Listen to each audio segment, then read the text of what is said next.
Hello అందరికీ! ఈరోజు మనం బూందీ మునక్కాడ టమాటో కర్రీని ఈజీ వేలో ఎలా చేసుకోవాలో చూద్దాము.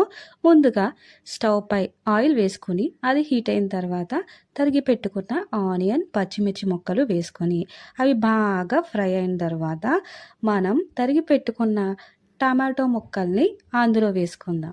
వేసుకొని బాగా కలుపుకున్న తర్వాత అవి బాగా మగ్గిన తర్వాత మనం తరిగి పెట్టుకున్న ములక్కాడ ముక్కలను కూడా అందులో వేసుకొని ఒకసారి బాగా కలుపుకుందాం.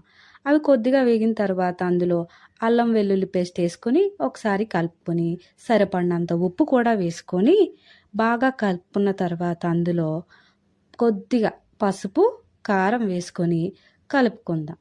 అది బాగా కలుపుకున్న తర్వాత కొద్దిగా వాటర్ పోసుకొని మునక్కాడ ఉడికేంత వరకు దాన్ని స్లో కుక్పై ఉంచుకుందాం.